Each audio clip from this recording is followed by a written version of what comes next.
கால்யாச்சா வாடா. மகா பெரியவா ஜகத்குரு ஸ்ரீ சங்கராச்சாரியார் பண்டரி க்ஷேத்ராடனம் செய்தபோது விட்டலனை கூட தரிசிக்காமல் முதலில் நேராக சென்று இந்த பாதுகையை தரிசித்து தன் தலைமையில் வைத்துக் கொண்டாராம். பிறகே விட்டல தரிசனம் செய்தாராம். அப்பேற்பட்ட விட்டலன் பாதுகை பண்டரியில் உள்ளது. இன்றும் நாம் சென்றால் சேவிக்கலாம். மகாத்வாரில் இருந்து அப்பிரதட்சணமாக 2 நிமிடங்கள் நடந்தால் ஒரு சிறிய தெரு வருகிறது. நெளிந்தும் வளைந்தும் செல்லும் மிக குறுகி அந்த வீதியில் இருக்கிறது கால்யாச்சா வாடா. இவ்விடத்தில் பகவான் பாண்டுரங்கனின் பாதுகைகள் உள்ளன. இதில் என்ன சிறப்பு? எல்லா கோவில்களிலும் இருப்பதுதானே என்று தோன்றலாம். அவ்வாறன்றி இந்த பாதுகைகளுக்கு ஒரு பெரிய சிறப்பு இருக்கிறது. பல தலைமுறைகளுக்கு முன்னால் அந்த வீட்டைச் சேர்ந்த ஒருவர் லக்ஷ்மணன் என்று சொல்கிறார்கள், பகவான் பாண்டுரங்கனை காண்பதற்காக அழுது கொண்டே இருந்தார். கடும் கோடையில் சந்திரபாகா சுடுமணலில் படுத்து விட்டலா விட்டலா என்று கதறுவார். கடும் குளிர் வீசும் காலங்களில் சந்திரபாகி நீருக்குள் நின்று கொண்டு விட்டல நாமத்தை சொல்லி அழுதழுது அவன் தரிசனத்திற்காக ஏங்கி தவித்தார். இப்படி பல நாட்கள் சென்றன.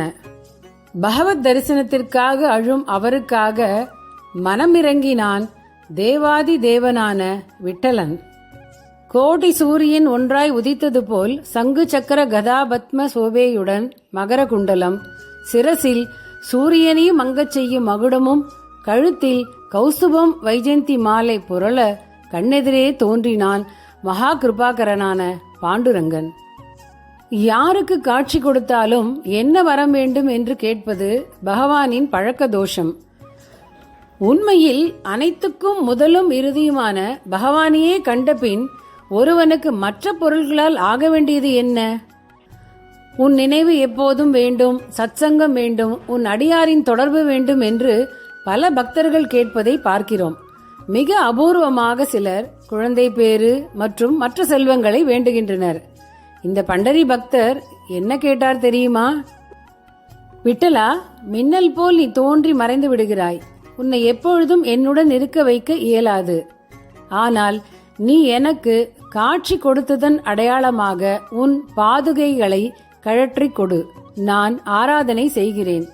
இந்த கலியுகத்திலும் உன் பெயர் சொல்லி உண்மையாக அழைப்பவருக்கு நீ தரிசனம் தருகிறாய் என்பதற்கு இந்த பாதுகைகள் சாட்சி சொல்லட்டும் என்றார். இன்றும் அவரது 7வது தலைமுறையினர் அவ்வீட்டில் பகவானின் பாதுகைகளை ஆராதனை செய்து வருகின்றனர். நமக்கு நம்பிக்கை ஏற்படுத்துவதில், நம்மை நன்னெறி குய்ப்பதில் நமது முன்னோர்களுக்குத்தான் எவ்வளவு அக்கறை!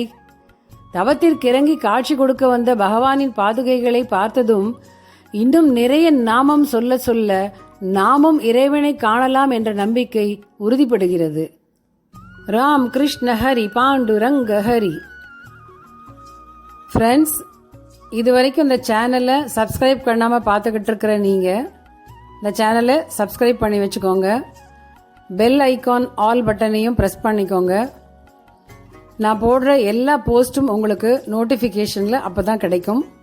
தேங்க்யூ.